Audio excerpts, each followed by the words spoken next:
Well, I want to thank everybody for coming. This is a very good news press conference, which I know is completely unexpected from the coroner's office, but every once in a while we have good news to share, and we'd like to share that with the public. So on May 31st, 2018, a woman was discovered partially buried in a shallow mulch bed on Glenwood Avenue. And we've had at least 4 press conferences asking the public for their help. And we've done that before, and the public has really been great at coming forward with some names and trying to help us identify somebody. And 4 press conferences and 7 years later, we have discovered who she is with the help of multiple partners. And this truly was local to federal in efforts to discover who she was. So let me share that with you. We have identified her as Patricia Kalina Goodwin.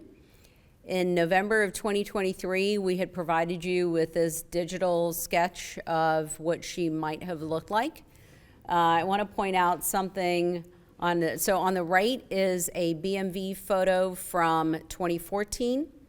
And I want to point out her earrings on that BMV photo, because when you get a chance, come up and take a look at this poster that you've seen before, and you'll see that at the very top right, there are earrings that match those in the BMV photo.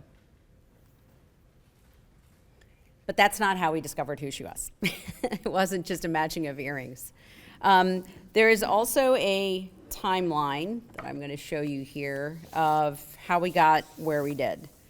So she was discovered, basically exactly 7 years ago, right? It was Memorial Day weekend, and here we are, just after Memorial Day. And the autopsy was completed June 1st. The first press conference was July 20th. DNA samples were submitted, and I'm going to have Jennifer Lester from BCI come up and talk in a few minutes about how BCI and the Attorney General's office helped us with something called Project Link also. Want to say that we did everything we could.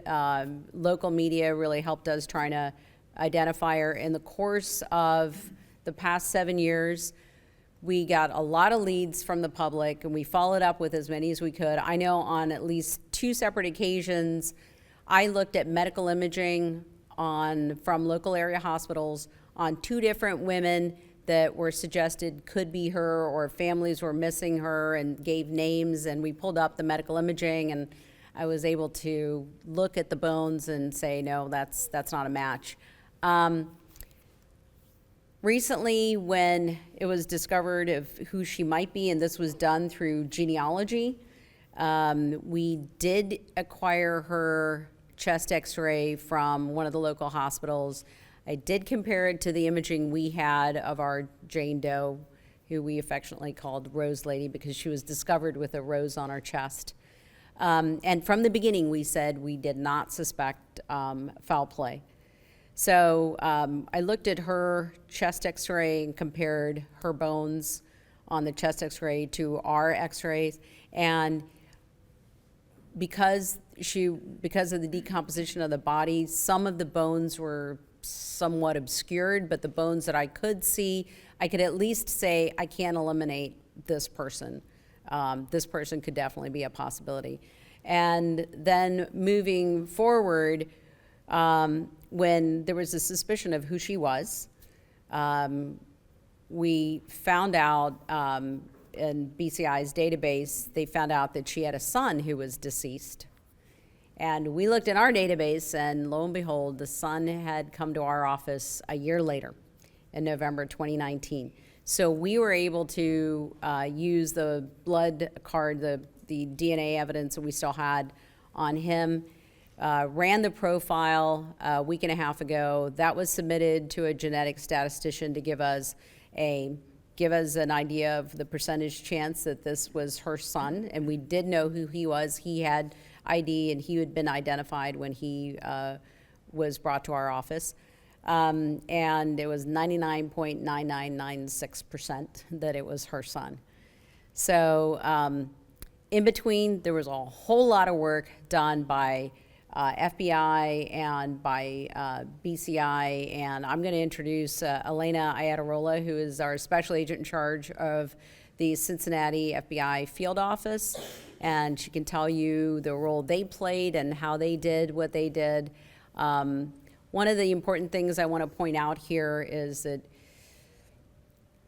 you know, the public is so afraid to submit DNA samples, and one of the reasons that we ask, and it's not like we are using it for only criminal purposes. I mean, we are using that information to identify people that we haven't been able to identify.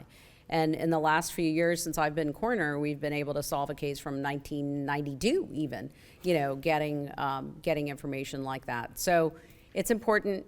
We want to say that again. We appreciate the public's cooperation. I will tell you, interestingly enough, I got a call last year in May 2024, so exactly a year ago, from one of my best friends who told me she was really worried because the FBI had been trying to reach her. And she said, they've sent me emails, they've called me, am I in trouble?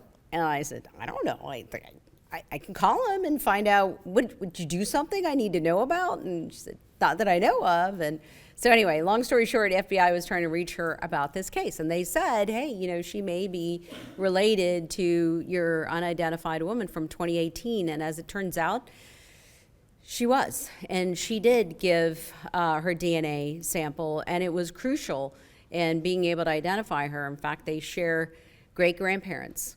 So it was an amazing coincidence. But again, you know, her willingness to come forward and share her DNA really helped us with identifying Patricia. So I'm going to have Elena talk, and then we're going to give Jennifer Lester a chance to put her piece in for BCI.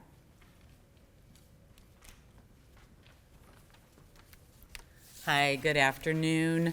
So I'm Elena Ayatarola, the special agent in charge of the FBI Cincinnati field office. And I want to thank Dr. Samarco and all of those who worked on this case and who were involved in these efforts. So the FBI has been using investigative genetic genealogy techniques for the last several years. We often just refer to it as IgG, and it helps us create leads in cold cases and help us identify unknown human remains in violent crime cases. In this case, the Cincinnati FBI's investigative genetic genealogy team, led by Special Agent Sarah Demron, was asked to assist in identifying the remains of the May 2018 case. And we worked closely with the coroner's office, BCI, and Cincinnati PD, who had the missing persons case. So IgG combines unknown DNA with genealogy research and historical records to generate leads to assist law enforcement to identify the unknown DNA and solve cases. So using the IgG techniques, the FBI's team was able to identify Patricia Colina Goldwyn in this case as a possible candidate. And recently, Dr. Samarco and her staff confirmed that indeed it was Patricia Colina Goodwin. So cases like this is all about partnerships. Federal, state, and local agencies work together and share information and resources for positive outcomes. And the FBI is here to assist, and we want to support our partners in these type of cases. To solve the crimes and help identify unknown persons. If other law enforcement agencies have cold cases like this, we encourage you to contact us so we can work on these cases together. Thank you, Elena. I will also let you know that the partnership here has been crucial for a number of our other cases as well. And turns out that her family had been looking for her since 2018. So she'd been missed, and very tragically, I know you were in touch with her family. Her brother passed away a month ago, still wondering what had happened to his sister. So, but at least her nephew knows now and the rest of the family. But, I mean, this kind of closure, that's one of the things that we do in this office is try and bring that peace and closure to the families. So thank you so much for helping us and for being there for us. And Cincinnati Police also has been following all of this from day one and helping in any way they can. I'm going to have Elena answer questions in a few minutes and open it up.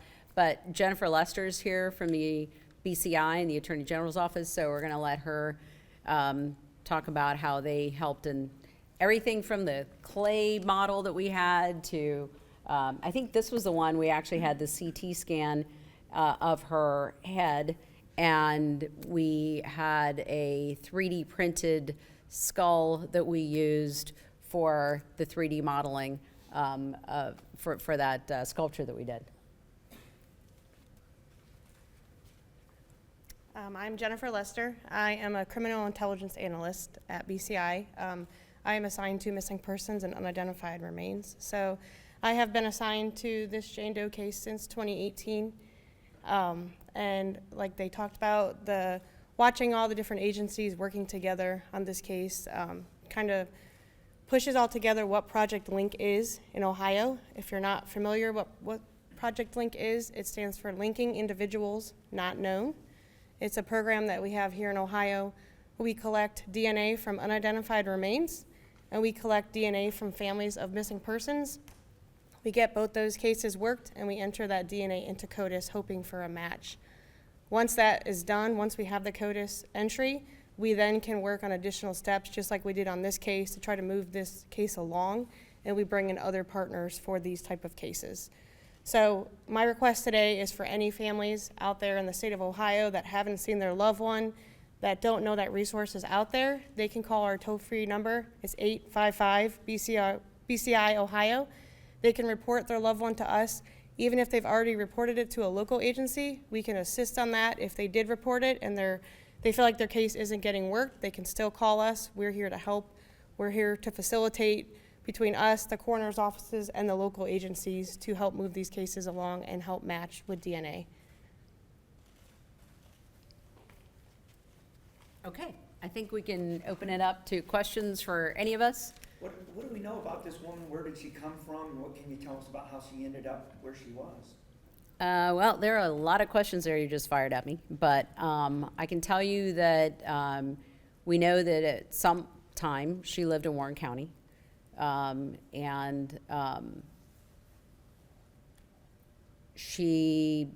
B&V address was Warren County in the Mason area. How did she end up where she was found? Yeah. Our understanding is that she was homeless, and her cause of death was a drug overdose, and as was the cause of death for her son.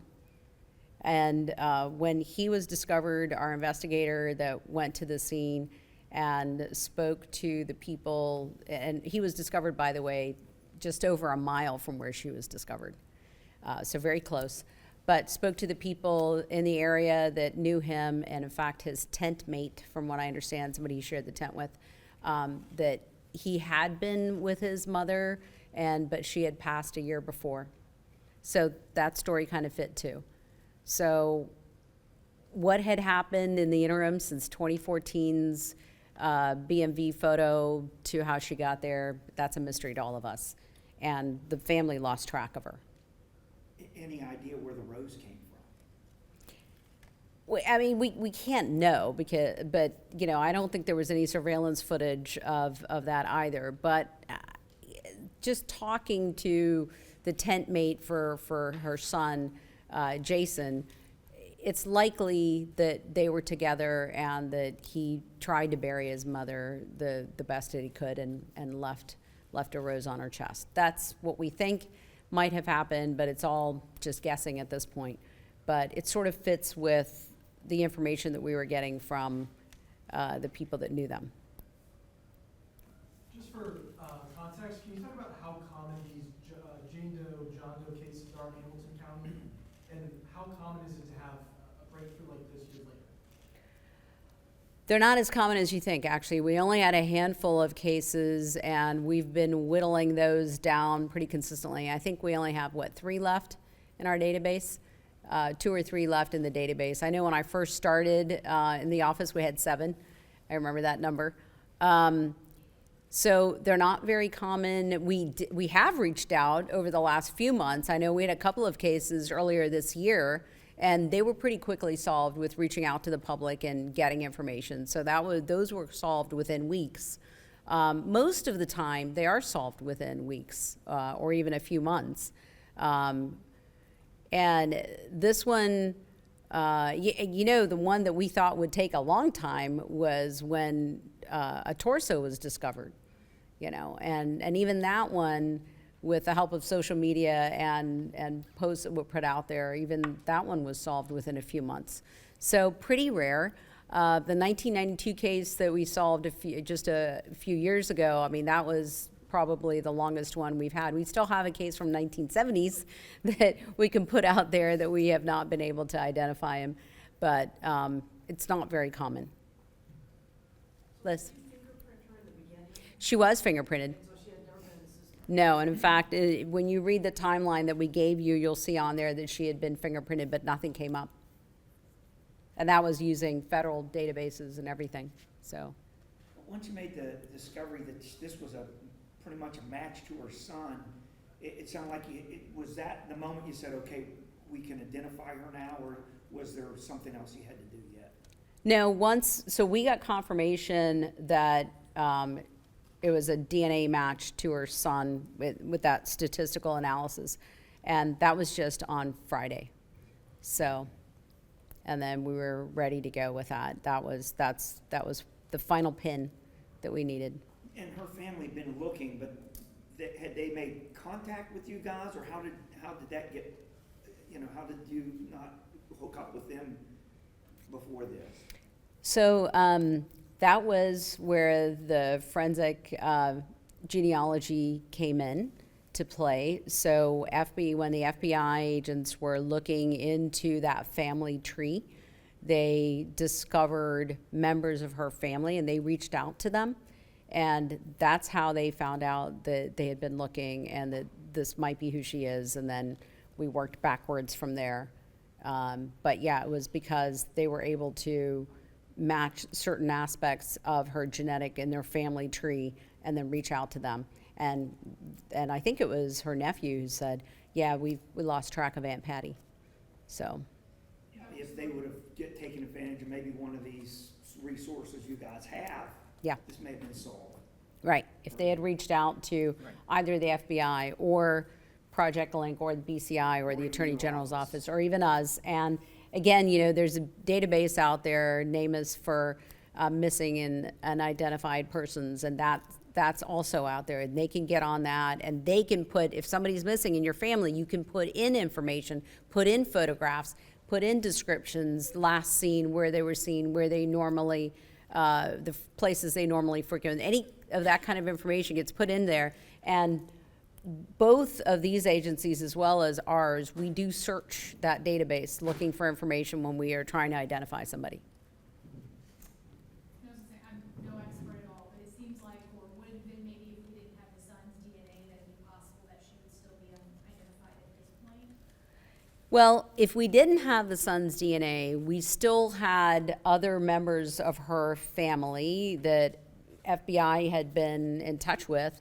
And if they came in and gave, like my friend who did come in and give her DNA, there's statistical analysis that can be done to evaluate if this nephew, second cousin, third cousin, whatever, and the more we got, we could sort of build the case around this is probably who she is. The investigative genetic genealogy is all about building out the family tree.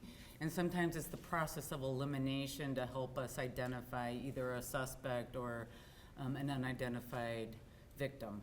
Absolutely, thank you for that. And then my only other thing would be, that sketch and her actual photo are really close. I think that that's like incredible, just how far, I guess, that, how advanced this has gone. That was my coworker. Her name is Samantha Molinar, so I can't take credit, and it was actually OSU as well. So Sam completed the clay reconstruction, and then she actually partners with OSU, who then took her clay reconstruction and turned it into a digital image. So that again was a bunch of different artistic ability and partners to create what they thought she looked like, and especially with the hair, we knew she had a pin in her hair, so that's why they put her hair up in a bun. So it's just a lot of artistic ability to take her skull and then create with it what Sam thinks she looks like. Mhm. Yeah, these are the hair clips and some hair ties things, so, we had some information, and especially the, you know, if you compare the earrings to what she's wearing those earrings in her BMV photograph. How old was she? Did you get it? She was 71 when she passed away, yeah. And could the nephew identify her from the sketch photo? It's a good question. Was the nephew able to identify her by the sketch? Don't know yet. And it was that tag, what did you find out what that tag meant? Yeah.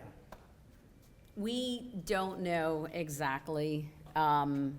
There is a part of the family tree that was the Schlansers, and we don't know if maybe some of the ink ran a little bit, and not sure if that says Schrader, which is what we thought, or maybe some Schlanzer was written in there. We're not sure.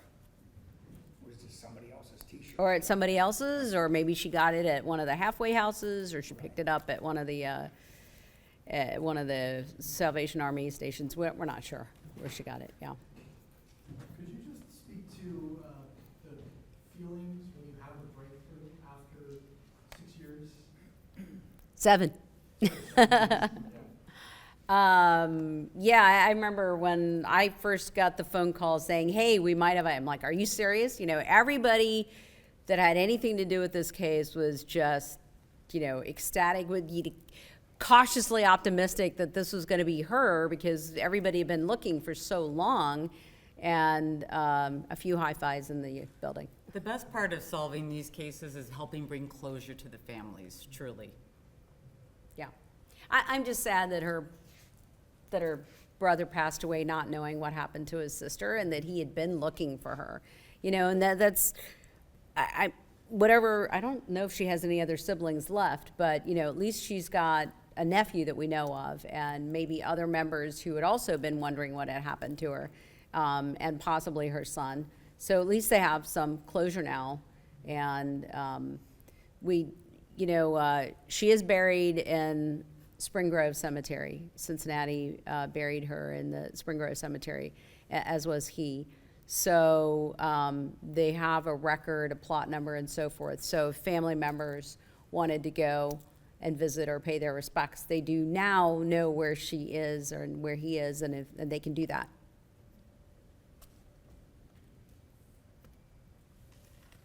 Any other questions? Thank you all very much for coming. Thank you.